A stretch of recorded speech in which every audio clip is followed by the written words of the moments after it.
ಈಗ ದೇಶದಲ್ಲಿ ಮತ್ತೆ ಮಹಾಮಾರಿ ಕೊರೋನಾ ಅಟ್ಟಹಾಸವನ್ನು ಶುರು ಮಾಡ್ತಾ ಅನ್ನುವ ಪ್ರಶ್ನೆ ಕಾಡ್ತಾ ಇದೆ. ಯಾಕಂದ್ರೆ ಆಂಧ್ರದಲ್ಲಿ ಕೊರೋನಾ ಸೋಂಕಿಗೆ 4 ಸಾವನ್ನಪ್ಪಿದ್ದಾರೆ ಅನ್ನುವ ಮಾಹಿತಿ ಸಿಗ್ತಾ ಇದೆ.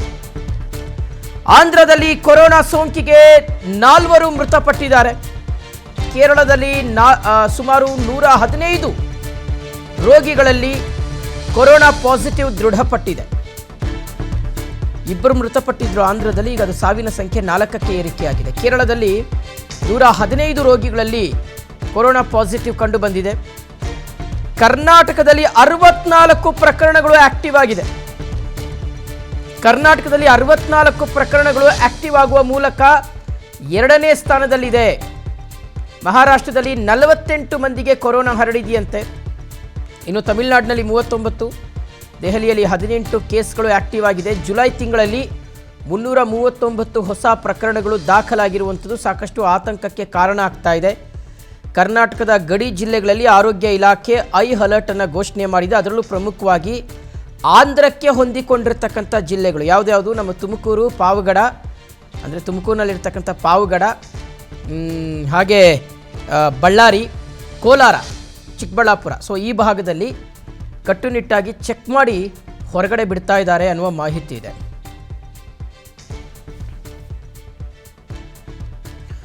ಓಕೆ, ಈಗ ವೈರಾಲಜಿ ತಜ್ಞರಾಗಿರುವಂಥ ಡಾಕ್ಟರ್ ಶಿವಾಜಿ ಅವರಿದ್ದಾರೆ. ಸರ್ ನಮಸ್ಕಾರ. ಸರ್ ಶಿವಶಂಕರ್ ಮಾತಾಡ್ತಿದ್ದೀನಿ.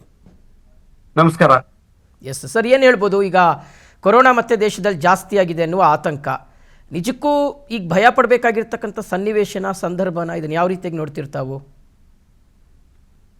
ಓಕೆ, ನಾನು ವೈರಾಲಜಿಸ್ಟ್ ಆಗಿ 25 years ಎಕ್ಸ್ಪೀರಿಯನ್ಸ್ ಇದೆ. ನಾನು ಕೋವಿಡ್ ವೇರಿಯಂಟ್ ಅದಕ್ಕೊಂದು ಲೀನೇಜ್ ಅಂತಾರೆ, ಆ ಲೀನೇಜ್ ನೋಡಿದೆ. ಆ ಲೀನೇಜ್ ಅಲ್ಲಿ SARS-CoV-2 ಯಾವಾಗ ಸ್ಟಾರ್ಟ್ ಆಯ್ತಲ್ಲ, ನಮ್ಗೊಂದು ವೇರಿಯಂಟ್ ಬಂತು ಒಮಿಕ್ರಾನ್ ಅಂತ.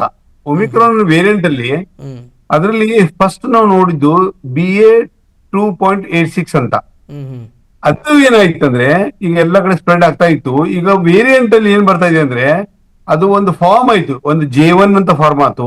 ಆ J1 ನಲ್ಲಿ ಮತ್ತೆ ಸಬ್ ಡಿವೈಡ್ ಮಾಡ್ಕೊಂಡ್ವಿ ನಾವು. ಅದು ಯಾಕೆ ಫಾರ್ಮ್ ಆಗತ್ತಂದ್ರೆ there is small mutation. Omicron ಅಂತ ಒಂದು ಸ್ಟ್ರೈನ್ ಅಲ್ಲಿ ಮ್ಯೂಟೇಷನ್ ಆಗ್ತಾ ಇರುತ್ತೆ. ನಾವು ನೋಡಿದ ಪ್ರಕಾರ ಈ ಒಮಿಕ್ರಾನ್ ಅಲ್ಲಿ J1 ಅದನ್ನ ಸಬ್ ಡಿವೈಡ್ ಆಗ್ತಾ ಹೋಯ್ತು. ಅದರಲ್ಲಿ LP ಅಂತ ಬಂತು, LP 8.12 ಅಂತ ಬಂತು. ನೆಕ್ಸ್ಟ್ ಬಂದಿರೋದು XFG ಅಂತ, XFG ಸ್ಟೇಟಸ್ ಅಂತ ಬಂದಿದೆ. ಅದನ್ನು ನೋಡಿದ್ರೆ ನಾವು 2 ಲೀನೇಜ್ ಆಗಿದೆ. ಒಂದು XFG ಸ್ಟೇಟಸ್ ಅಂತ, ಒಂದು NB 1.81 ನಿಂಬಸ್ ಅಂತಾರೆ, ಇನ್ನೊಂದು LP 81 ಇದೆ. ಸೊ ಈಗ ನಾವು ಸ್ಟಾಟಿಸ್ಟಿಕ್ಸ್ ನೋಡಿದಾಗ ಟ್ರಾನ್ಸ್ಮಿಸಿಬಿಲಿಟಿ ರೇಟ್ ನೋಡ್ತೀವಿ. ಒಮಿಕ್ರಾನ್ ಇಲ್ಲಿ ಏನಿದೆ ಅಂದ್ರೆ ಸಿವಿಯರಿಟಿ ಎಲ್ಲ ನೋಡ್ತೀವಿ. ಈಗ ಕರೆಂಟ್ಲಿ ನಾವು ಆಸ್ ಪರ್ ನಾವು ನೋಡ್ತಿರೋದು ಆ ಲೀನೇಜ್ ಪ್ರಕಾರ ನಾವೆಲ್ಲ ಸ್ಟಡಿ ಮಾಡಿದೀವಿ. ಎಲ್ಲ ಒಮಿಕ್ರಾನು ವೇರಿಯಂಟು ಎಲ್ಲ ನೋಡಿದಾಗ ನಮಗೆ ಅನ್ಸುತ್ತಂದ್ರೆ ದೇರ್ ಇಸ್ ನೋ ಎಕ್ಸಾಕ್ಟ್ಲಿ ಅಂದ್ರೆ ಯಾವುದು ಎವಿಡೆನ್ಸ್ ಇಲ್ಲ ಫಾರ್ ಹೈ ವಿರುಲೆನ್ಸಿ. ವಿರುಲೆನ್ಸಿ ಅಂದ್ರೆ ಯಾವ ಜೀನು ಒಂದು ಪರ್ಸನ್ಗೆ ಹೈಲಿ ಮ್ಯೂಟೇಟ್ ಆಗಿದ್ದನ್ನ ರಿಮೈವ್ ಮಾಡುತ್ತೆ, ಅಂದ್ರೆ ಇಂಡಿಕೇಟ್ ಮಾಡುತ್ತೆ. ಅಂಡ್ ಅದು ಏನ್ ಮಾಡುತ್ತೆ ಅಂದ್ರೆ ಇಟ್ ವಿಲ್ ಟ್ರಿಗರ್. ಆ ಟ್ರಿಗರ್ ಮಾಡುವಂತದ್ದು ಯಾವುದು ಈ ಕರೆಂಟ್ ಕೋವಿಡ್ ವೇರಿಯಂಟ್ ಅಲ್ಲಿ, ಒಮಿಕ್ರಾನ್ ವೇರಿಯಂಟ್ ಅಲ್ಲಿ ಯಾವುದೂ ಇಲ್ಲ. ಆಕ್ಚುಲಿ ನಾವು ಏನ್ ಸ್ಟಡಿ ಮಾಡಿದ್ವಿ ಅಂದ್ರೆ ನಾವು ಆಂಧ್ರ ಪ್ರದೇಶ, ಈಗ ರೀಸೆಂಟ್ ರಿಪೋರ್ಟ್ ಆಂಧ್ರ ಪ್ರದೇಶದಲ್ಲಿ ಹೆಲ್ತ್ ಡಿಪಾರ್ಟ್ಮೆಂಟ್ ಏನ್ ಹೇಳ್ತಿದೆ ಅಂದ್ರೆ there is no exact evidence of virulence. ಯಾಕಂದ್ರೆ ಆ ಜೀನ್ ಅನ್ನ ಮ್ಯಾಪ್ ಮಾಡಿದ್ವಿ. Tamil Nadu government COVID-19 infection study ಮಾಡಿದಾಗ ಆಕ್ಚುಲಿ ಪ್ರೆಸ್ ಅಲ್ಲಿ ರಿಲೀಸ್ ಮಾಡಿದ್ದಾರೆ. There are few deaths. ಅದು ಹೆಂಗಂದ್ರೆ they are combination of comorbidities. ಯಾಕಂದ್ರೆ diabetes, klebsiella pneumonia, acute respiratory infection ಇವೆಲ್ಲ ಆಗ್ಬಿಟ್ಟು ಅವ್ರ 4 ಡೆತ್ ಆಗಿದೆ. But otherwise there is no such evidence virulence. So ಈಗ ಪ್ಯಾನಿಕ್ ಆಗೋದು is not necessary, because already vaccination ತಗೊಂಡಿದೀವಿ and ಅದು ವೆರುಲೆಂಟ್ ಅನ್ನ ನಾವು ಕಂಟ್ರೋಲ್ ಮಾಡಬಹುದು. ಬಟ್ ಓನ್ಲಿ ಥಿಂಗ್ ಕೋಮಾರ್ಬಿಡಿಟಿ ಇರೋರಿಗೆ they have to keep a special eye. ಯಾಕಂದ್ರೆ diabetes, hypertension ಇದ್ದವ್ರಿಗೆ some it will act little faster compare to other variant ಹಾಗಿದೆ.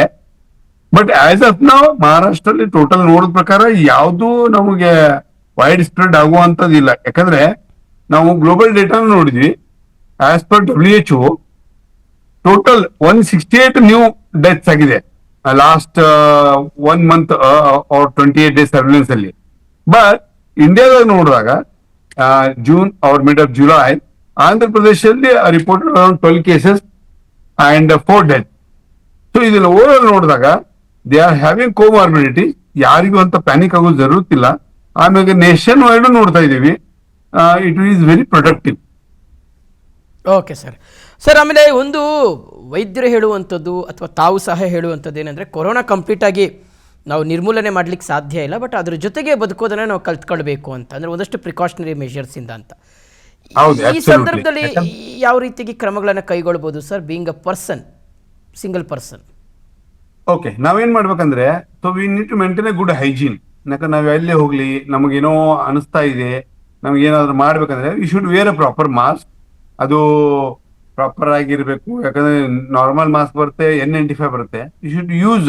ಯಾಕಂದ್ರೆ N95 ಎಲ್ಲಿ ಯೂಸ್ ಮಾಡ್ಬೇಕಂದ್ರೆ, ಆ ಬರ್ಡನ್ ಇರೋಲ್ಲಿ ನೀವು ಎಲ್ಲಾದ್ರೂ ಹೋದ್ರೆ ಯು ಫೀಲ್ ಸಿವಿಯಾರಿಟಿ ಅಂತಲ್ಲಿ ಯೂಸ್ ಅ ಪ್ರಾಪರ್ ಮಾಸ್ಕ್. ಆಮೇಲೆ ಮನೆಗೆ ಬಂದ ತಕ್ಷಣ proper hand sanitation, correct hand sanitation ಆಗಬೇಕು. ಆಮೇಲೆ you need to maintain a proper hygiene. ಯಾಕಂದ್ರೆ ಯಾವಾಗಾದ್ರೂ ನಿಮ್ದು ಮನೆಯಲ್ಲಿ SpO2 ಲೆವೆಲ್ ಚೆಕ್ ಮಾಡ್ತಾ ಇರ್ಬೇಕು. ಅಂಡ್ ಓವರ್ ಆಲ್ ನಿಮ್ದು ಹೆಲ್ತ್ ಕಂಡೀಷನ್ ನೋಡ್ಬೇಕು. ರೆಸ್ಪಿರೇಟರಿ ಡಿಸ್ಟ್ರೆಸ್ ಆದ್ರೆ, ನಿಮ್ಗೆ ಏನಾದ್ರು ಉಸಿರಾಡಕ್ಕೆ ತೊಂದರೆ ಆದ್ರೆ ಇಮಿಡಿಯೇಟ್ಲಿ ಕೋಮಾರ್ಬಿಡಿಟಿ ಇದ್ದವ್ರಿಗೆ ಸ್ವಲ್ಪ ಚಾನ್ಸಸ್ ಇರುತ್ತೆ. ಬಟ್ ಡೆಫಿನೆಟ್ಲಿ ಅದು ನಾರ್ಮಲ್ ಇದ್ದವ್ರಿಗೆ the vaccination already it will take care. So ನಾನು ಹೇಳೋದ್ ಪ್ರಕಾರ you should wear proper mask, wash your hands and close properly, and over all you maintain good hygiene. Okay, right. ಆಮೇಲೆ sir, ಒಂದು ಈ corona ಅಂದ ತಕ್ಷಣ ನಮಗೆ ಬರೋದೇನು ಅಂದರೆ, ಈಗ ಮತ್ತೆ ಲಾಕ್ಡೌನ್ ಹಾಕ್ಬಿಡ್ತಾರಾ, ನಮ್ಮನ್ನು ಮತ್ತೆ ಒಂದು ರೀತಿಗೆ ಕಟ್ ಹಾಕ್ಬಿಡ್ತಾರಾ ಅನ್ನುವ ಒಂದು ಆತಂಕ ಜನರಲ್ ಇದೆ ಅಂತ. ಸೊ ಅಂಥ ಕ್ರಿಟಿಕಲ್ ಸಿಚುವೇಶನ್ಗೆ ಅಂಥ ಹಂತಕ್ಕೆ ಹೋಗಬಹುದು ಅಂತ ಅನ್ಸುತ್ತಾ? ಇಲ್ಲ, ಡೆಫಿನೆಟ್ಲಿ ಇಲ್ಲ. ಯಾಕಂದ್ರೆ ಈ variant is very less variant. ಇದರಲ್ಲಿ ವೆರಿಲೆನ್ಸೇ ಇಲ್ಲ. ಆಫ್ ಮಾಡಷ್ಟು ಲೈಟ್ ಯಾವುದು ವೆರಿಲೆಂಟ್ ಇಲ್ಲ. ಯಾಕಂದ್ರೆ ಅದು ಇನ್ನೊಂದಿತ್ತು, ಅದು ಏನಾಗಿದೆ ಅಂದ್ರೆ ಆಫ್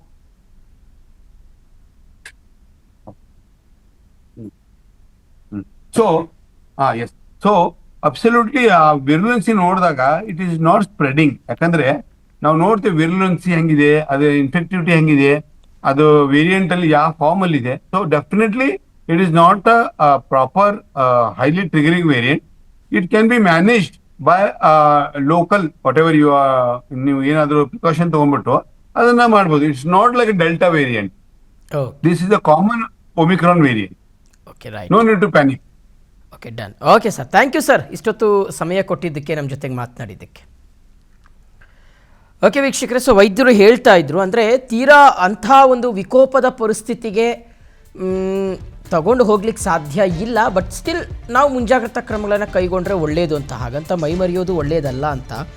ಆದರೆ ತೀರಾ ವೀಕ್ಷಕರೇ, ಆ ಕೊರೋನಾ ಅನ್ನುವ ಸಂದರ್ಭ ಇದೆಯಲ್ಲ, ಕೋವಿಡ್, ಈ ಹಿಂದೆ ಏನು ಮೊದಲ 3 ಅಲೆಗಳನ್ನು ದೇಶ ನೋಡಬೇಕಾಯಿತು. ಅದರಲ್ಲೂ ಸೆಕೆಂಡ್ ವೇವ್ ಅಂತೂ ಅಕ್ಷರಶಃ ಇಡೀ ದೇಶವನ್ನು ತತ್ತರಿಸಿ ಹೋಗುವಂತೆ ಮಾಡಿಬಿಡ್ತು. ಬಹುಶಃ ಸಿಚುವೇಶನ್ ಮತ್ತೆ ಬರದೇ ಇರಲಿ ಅಂತ ನಾವು ಪ್ರಾರ್ಥನೆ ಮಾಡ್ಕೊಳ್ಬಹುದಷ್ಟೇ.